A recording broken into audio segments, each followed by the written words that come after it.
kalau anak kita sudah terlatih untuk empati, biasanya dia akan nggak sanggup deh melihat orang di perlakuan seperti itu ya. Dia pasti akan coba berbuat sesuatu untuk menolong yang jadi victim dalam tanda kutip, ya kan. Jadi dia sebagai orang tua kita harus merasakan juga ya apa yang anak kita rasakan. Jadi sometimes ketika kita ada di antara teman-teman yang sedang berduka atau satu teman yang berduka, kita nggak usah memaksakan diri untuk ngomong kok. Iya gitu, betul ya kan. Kalau orang lagi berduka banget karena keluarga meninggal, anak meninggal, atau suami atau orang tua meninggal, sampai kita nggak perlu banyak bicara khotbah gitu, nggak perlu kok. Sometimes kita peluk dia aja dia udah merasa dimengerti gitu. Terus ketika dia nangis, kita tetap berusaha untuk untuk mau menerima pelukan dia, ya kan.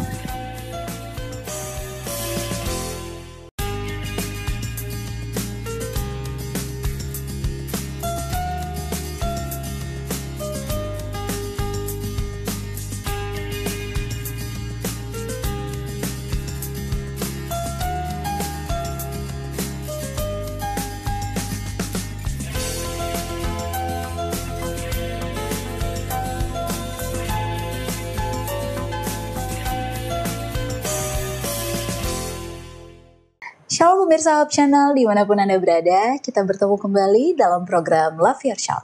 Satu program yang mengajak kita untuk mendidik dan mengasihi anak-anak menjadikan generasi yang lebih baik. Kali ini kita masih akan membahas bagaimana kita mengajarkan kepada anak-anak untuk hubungan sosial.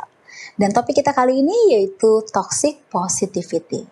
Kira-kira apa itu toxic positivity dan bagaimana cara kita mengajarkan anak-anak untuk menangani toxic positivity? Kita akan membahasnya bersama dengan narasumber yang telah hadir, yaitu Ibu Helena Valentina. Beliau merupakan seorang psikolog dan praktisi pendidikan. Shalom Ibu Helena. Shalom Eva. Puji Tuhan ya Ibu Helena ya, masih memberikan kepada kita semangat. Walaupun tidak selalu tiap hari itu kita mendapatkan sesuatu yang menyenangkan Eva. Betul. Tapi tetap aja ya, hari ini kita bisa ketemu ya. Ya puji Tuhan loh, bisa lagi berbagi kepada para pemirsa. Masih bisa merasakan sukacita. Amin. Ya kan? Nah ini benar sekali. Nah kali ini kita mau bahas toxic positivity. Ini agak rancu buat saya Bu Helena. Positif tapi toxic. Toxic kita udah tahu racun, gitu ya. Tapi positif. Masa racunnya positif tuh? Ya gimana sih Bu Helena? Saya kurang ngerti ini Bu Helena. Daripada pusing, mendingan coba kita lihat pengalaman ini aja deh ya. Terus terang saya pernah punya pengalaman gak enak banget nih. Satu kali karena dalam suasana yang sangat berduka. Eva, waktu papa meninggal berduka banget gak? Ya pasti lah Ibu banget kan ya. Helena. Nah itu pagi papa saya meninggal. Pagi nih. Lalu kemudian hari itu harus dikubur. Karena memang kan kondisi pandemi, walaupun papa saya bukan karena COVID, tapi keluarga berpikir daripada nanti di rumah duka akan menimbulkan kerumunan. Betul. Udahlah mendingan kita izinkan papa sudah beristirahat dan dikubur aja hari itu juga. Waduh, ini sebenarnya bertentangan dengan saya nih, tapi kan conflict resolution kan? Ya betul. Saya pikir lebih baik mengalah demi hubungan yang baik dengan keluarga, ya sudahlah. Walaupun hati saya sebenarnya sedih banget. Jadi waktu dikubur itu, saya ingat banget tuh sekitar jam 1 atau jam 2 gitu. Bayangkan baru sekitar 7 jam yang lalu papa saya meninggal. Jadi itu rasanya belum bisa terima gitu loh. Masih dalam proses yang begitu dalam sakitnya. Masih gitu. Merasa kehilangannya lagi terasa banget ya. Iris-iris gitu loh Eva. Iya betul. Perih banget loh. Kayak kena silet. Sedihnya minta ampun. Nah pada saat sedang mulai gitu, saya disuruh diam loh. Oleh seseorang yang akan memimpin acara itu, saya disuruh diam. Katanya kalau orang yang beriman itu harusnya nggak nangis-nangis lagi, diterima dong. Nah ini kan rencana Tuhan. Betul dong, bahwa ini adalah bagian dari kehendak Tuhan. Betul dong, pas saya meninggal pasti karena kehendak Tuhan juga. Tuhan mengizinkan dia meninggal, ya kan? Terus bahwa kita orang Kristen harus punya pengharapan, betul. Tapi posisinya saat itu nggak tepat banget ya. Ketika saya sedang sakit, hati saya sedang patah hati banget, papa saya meninggal, dan gak ada lagi orang tua saya, karena dia yang paling akhir setelah mama saya baru dia gitu, beliau gitu ya. Jadi rasanya tuh saya jadi seperti kayak orang yang tidak beriman, orang yang bersalah, tertuduh gitu, dan malu loh. Dengan perkataan seperti itu Iya, ya. malu banget loh, malu pada diri sendiri, malu pada orang lain. Sampai akhirnya pulang tuh saya sedih tambah. Jadi sedih karena karena papa meninggal. Satu lagi sedih karena merasa saya salah ya, saya jahat ya, saya bodoh ya, saya tidak beriman ya. Aduh, saya berarti tidak mempraktekkan iman saya ya. Jadi kayak dipenuhi rasa bersalah dan tidak nyaman banget tuh. Itu salah satu Double sedih. toxic positivity kah? Yes, of course. Wah. Ya, jadi maksud yang baik, maksudnya mungkin supaya saya tuh tidak berlarut-larut sedih. Tapi kan sangat manusiawi ketika hari itu meninggal, hari ini dikuburkan, dan waktu ya itu sangat-sangat layak lah untuk menangis, kan gitu ya. Dan ini ternyata banyak ditemukan di kehidupan kita ya Bu Iya, Helena. betul banget. Nah, selain itu apa aja sih yang biasanya toxic positivity? Karena itu kan mungkin salah satu kelihatan lah dalam keadaan berduka. Ada nggak contoh-contoh dalam kehidupan sehari-hari? Saya sering ketemu tuh kalau ada ada orang yang ya diputusin pacar gitu diputusin pacar. Ada juga yang ada satu lagi kasus tuh bercerai gitu ya. Nah itu kan down banget ya, apalagi kalau misalnya yang dikhianati adalah si istri gitu ya. Kalau laki-laki mungkin masih bisa nahan nih. Kalau yang perempuan tuh biasanya suka nggak bisa nahan, sedih banget. Terus udahlah, ngapain sih mikirin cowok kayak begitu, udah biarin aja, masih ada kok yang lain. Emang bener, masih ada cowok lain, dia nggak selebar dan tor, betul juga, itu positif gitu. Tapi kenapa kita tidak memberikan validasi atau menerima lah bahwa dia itu memang sedang melewati masa duka itu gitu. Dia kan dia sedang berjuang untuk itu, struggle. Kenapa dia sering menangis? Karena mungkin perih banget kan. Kalau nggak perih nggak mungkin dong nangis. Iya betul. Ya, kan? Jadi sebenarnya maksudnya tuh ingin memberikan responnya peduli sih Bu Helena. Tapi mungkin caranya peduli, dan juga maksud baiknya juga ya kita berpikir positif ya. Maksudnya supaya dia tidak jatuh terlalu dalam gitu kan. Niatnya baik, tapi mungkin itu kurang baik juga untuk kita sebutkan pada saat itu. Kapan positif itu bagus. Jadi ingat ya bahwa kata-kata positif itu memang selalu bagus, tapi harus dilihat situasinya gitu. Nah ini yang mau kita pelajari ya Bu. Contoh gini deh, yang paling gampang ya. Kita mungkin mau kasih makanan bergizi nih. Gizi 4 sehat 5 sempurna nih. Buat orang yang sedang kedukaan dan gak mau makan gitu. Kita paksa. Ya kan yang ada kan dia kan jadinya kan kayak gak dimengerti. Aku tuh lagi gak bisa makan gitu. Ya kan, tapi kamu harus kuat. Ya paling tidak kita kasih kesempatan sama dia. Oke, sekarang kamu pasti susah makan ya karena sedih banget ya. Tapi menurut kamu gimana caranya supaya kamu bisa kuat? Apa kira-kira yang perlu aku siapkan? Nah kan kayak gitu kan. Ya jadi kan? Di sini adalah kita belajar respon ya. Kita memberikan empati. Coba rasakan apa yang orang lain sedang rasakan atau alami saat ini. Jadi sometimes ketika kita ada di antara teman-teman yang sedang berduka atau satu teman yang berduka, kita nggak usah memaksakan diri untuk ngomong kok. Iya gitu, betul. Ya kan? Kalau orang lagi berduka banget karena keluarga meninggal, anak meninggal, atau suami atau orang tua meninggal, sampai kita nggak perlu banyak bicara khotbah-khotbah gitu, nggak perlu kok. Sometimes kita peluk dia aja, dia udah merasa dimengerti gitu. Terus ketika dia nangis, kita tetap berusaha untuk untuk mau menerima pelukan dia, ya kan? Lama banget ya pelukannya gitu kan, misalnya gitu. Nggak apa-apa, sabar gitu. Ya itu udah berarti banyak buat dia. Mungkin 1-2 kata, tambah ya. Itu justru lebih memberikan kekuatan kepada dia ya. Oke, dan ini yang mau kita ajarkan kepada anak-anak gimana rasa empati ini dan terhindar dari toxic positivity. Dan pemirsa, kita masih akan membahasnya. Tetaplah bersama kami di Love Your Child.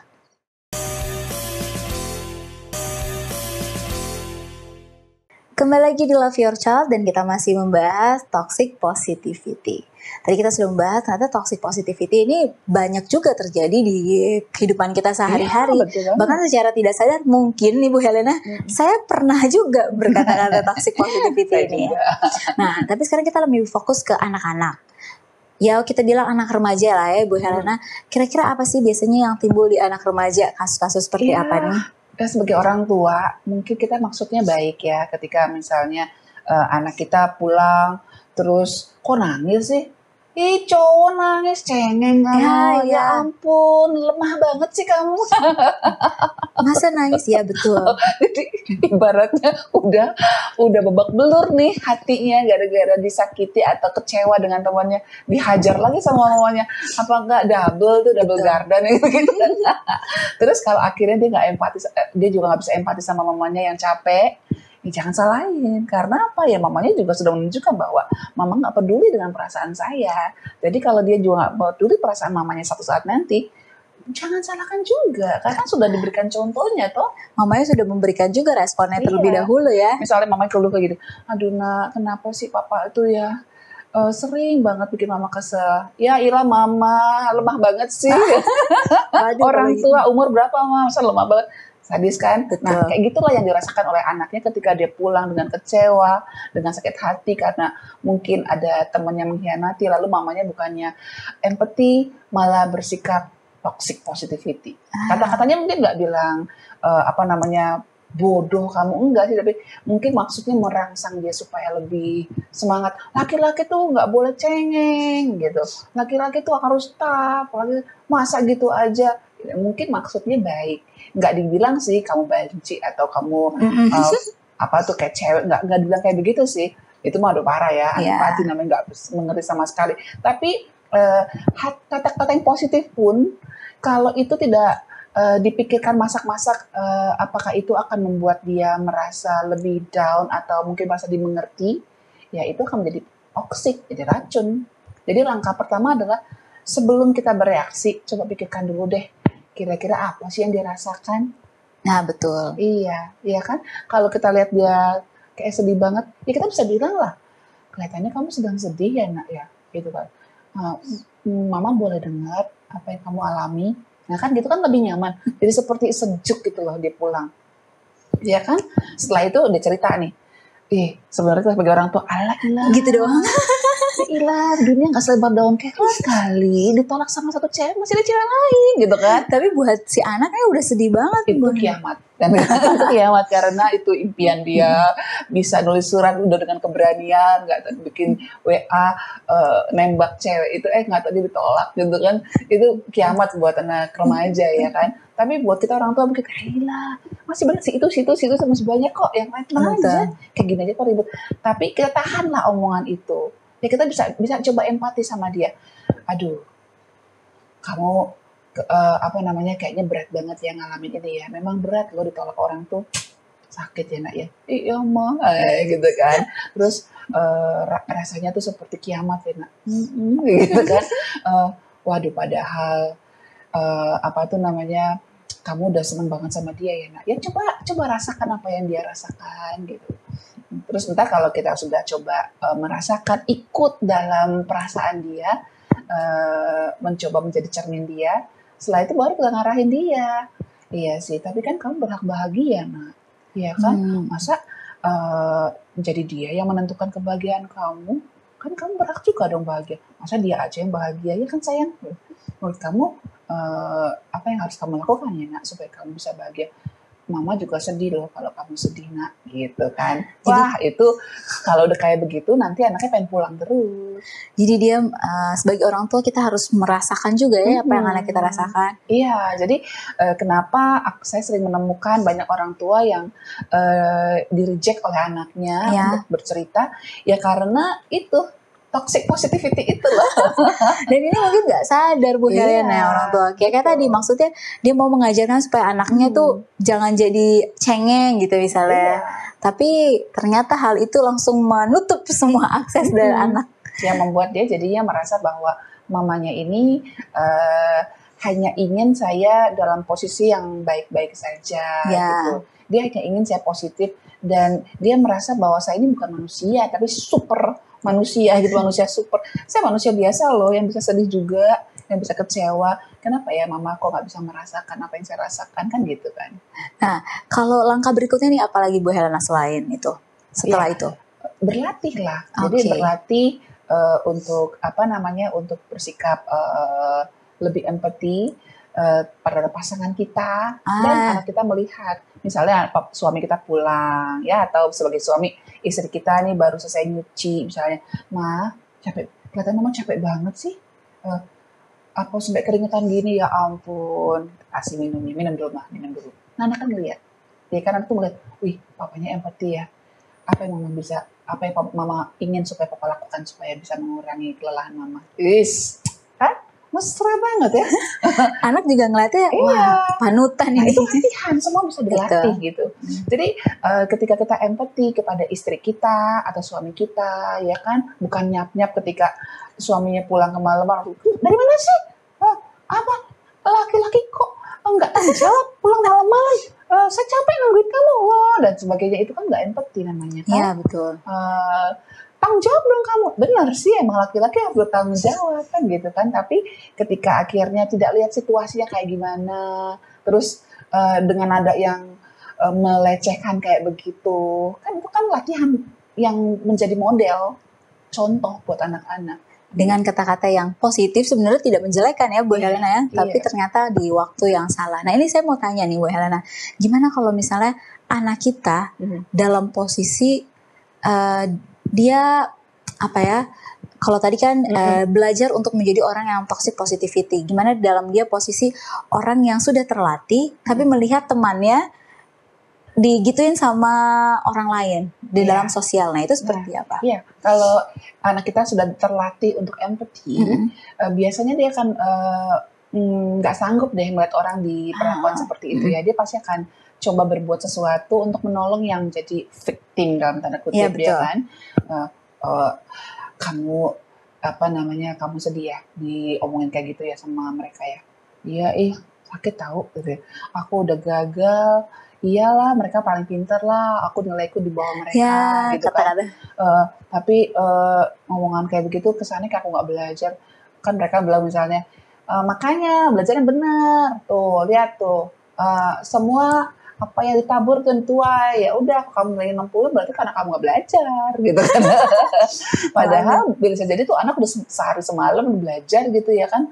Hanya saja ya memang dia kemampuan dia untuk menganalisa mungkin nggak sebagus teman-temannya yang lain, kemampuan logikanya lebih bagus. Kan setiap orang kan punya kecerdasan masing-masing, gitu kan. Nah ini kalau anak kita sudah terbiasa empati, dilatih di rumah, maka dia akan empati. Apa namanya, kamu pasti merasa kecewa ya, kamu apa yang kamu rasakan, nah, gitu kan, bisa cerita kayak begitu. Habis itu nanti anak itu akan coba mengangkat dia lagi. Jadi gini loh, kalau empati itu bukan sekedar merasakan apa yang dirasakan orang lain, tapi do something for that. Gitu. Apa sih kira-kira yang dibutuhkan? Oke, aku bisa bantu apa ya buat kamu? Kamu perlu bantuan aku kah? Gitu. Wah ini, ya kan? Ini luar biasa sekali ya. Kalau anak udah terlatih, dia bukan hanya bantu untuk diri sendiri, tapi juga bisa bantu bagi orang lain. Bayangkanlah kalau orang-orang seperti ini ada di masyarakat. Bukankah menjadi tempat yang nyaman ya untuk untuk bersandar, untuk menjadi pengikutnya, gitu kan? Dan ini pasti dia akan memiliki lingkungan yang bagus dan keterampilan dalam dirinya akan bagus. Apapun profesi dia akan menjadi teman yang nyaman buat banyak orang. Nah, Ibu Helena, kita masih akan lanjutkan mengenai toxic positivity dan juga empati. Tetaplah bersama kami di Love Your Child.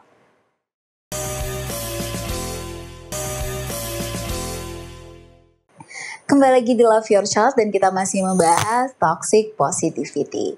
Nah, kali ini Ibu Helena kita mau langsung tahu nih, biasanya kalimat-kalimat seperti apa aja sih yang toxic positivity? Siapa tahu mungkin ya kayak tadi, niat kita ini baik, mau membantu orang lain, teman kita, tapi ternyata toksik juga.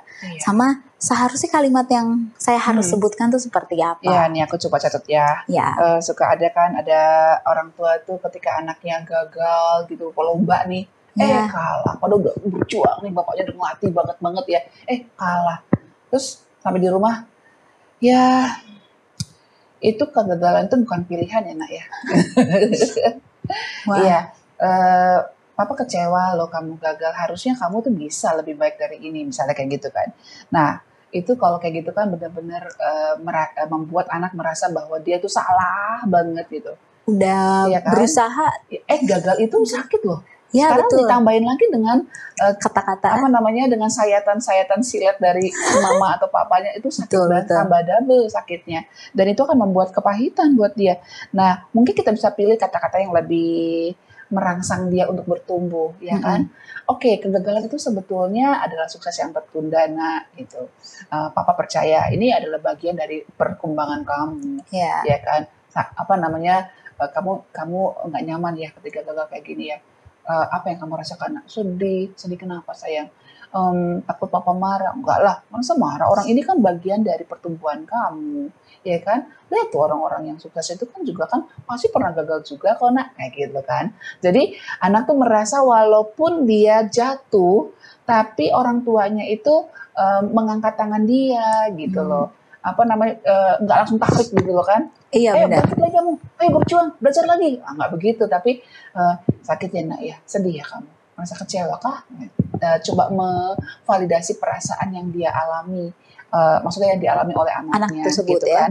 Nah kalau itulah, tadi yang kayak saya tadi kuburan itu itu dalam Iya, banget dalam loh keadaan itu. berduka. Ya kan, dalam keadaan berduka. Kita tahu lah bahwa sebagai orang yang beriman itu kita perlu percaya bahwa kematian adalah bukan perpisahan selamanya, Betul. tapi perpisahan yang sementara.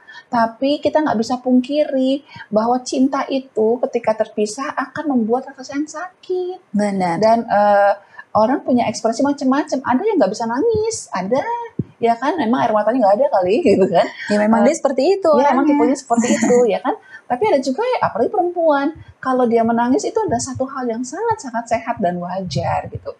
Jadi daripada kita bilang kalau orang beriman itu harus merelakan, nggak perlu nangis lagi, harusnya bahagia ketika orang tua meninggal. Bahagia, gimana bahagia sih? Iya, wah. Mungkin ini bagi orang yang niatnya adalah ya tadi baik, tapi pada saat itu Ya, tidak tepat. Ya. Mungkin setelah sekian lama kita mungkin lihat dia sudah tenang, kamu sudah ikhlas ya, iya sih, toh kita kan ketemu lagi nanti ya, gitu kan. Tapi dia sudah tenang kan. Tapi ketika pada saat sedang perih-perihnya itu, mestinya pantang berbicara yang membuat orang itu merasa gagal, bersalah, dan merasa bodoh gitu. Betul. Iya kan? Dan mungkin kita bisa pilih ya mungkin diam saja deh. Kalau pas dari kedukaan seperti itu, saya melihat banyak orang memilih untuk diam. Memilih untuk orang-orang yang datang itu mengharapkan untuk tidak banyak bicara, nggak usah banyak nasihat-nasihat. Di balik semua ini ada satu rencana Tuhan yang indah. Indah dari mana orang tua? Saat ini lagi sedih, ya kan? Susah lah melihat keindahan dalam suasana gelap kayak begitu, ya kan? Ditahan aja, mendingan kita coba peluk dia, temani dia, just duduk aja lah. Karena ketika kedukaan tuh lihat ada banyak orang duduk semua tenang gitu, ikut bantu, tuh rasanya terhibur. Benar. Gitu, ya kan? Balik lagi tadi, empati. Empati itu kan do something, hanya cuma melihat ya, saja, ikut merasakan, tapi juga ikut melakukan sesuatu yang ikut membuat orang lain merasa lebih nyaman gitu kan. Terus ada juga kalau gagal dalam hubungan pernikahan atau hubungan percintaan, pacaran gitu. Ya kadang-kadang suka ada kata-kata begini, positive thinking aja lah, dunia nggak selebar daun kelor gitu. Iya kan. Daripada kita ngomong seperti itu yang membuat seperti seakan-akan kita salah banget nih kalau menangisi peristiwa di mana kita kehilangan pacar atau kehilangan pasangan kita gitu. Mendingan kita coba ini aja, coba mendengarkan apa sih yang dia rasakan. Kamu kalau mau cerita silakan ya, kelihatannya kamu sedih banget nih gitu kan. Udah dengerin aja apa yang dia omongin. Terus wah, kamu sedang mengalami masa-masa yang berat loh ini, berat loh melewati masa-masa seperti ini. Kamu kelihatan kuat sekali ya. Nanti kalau kamu mungkin perlu teman untuk bicara, aku siap ya. Terus kalau kamu merasa butuh bantuan, aku siap. Aku akan terus jadi teman kamu ya. Gitu udah. Terus kalau bilang, boleh nggak aku sendiri? Jangan merasa ditolak kitanya. Oh iya benar. Boleh nggak saya sendiri dulu? Saya pengen ngerasain sendiri dulu dong. Apalagi dia introvert misalnya kan. Oke, jangan merasa ditolak. Ini orang udah dibantuin, saya bantu malah saya diusir lagi. Oke, aku ngerti. Kamu butuh waktu untuk sendiri ya. Oke, kalau butuh apa-apa bilang aku ya, ini nomornya. Oke, itu udah sangat membantu banget gitu. Nah kalau orang tua ke anaknya juga begitu, kayak anaknya putus pacar ya duduk aja di sampingnya, sedih ya nak ya. Nah gitu ya. Iya sih, memang berat sih. Emang salah satu stres yang paling nggak enak untuk kita lewati adalah ketika kita merasa ditolak ya sayang ya, gitu kan.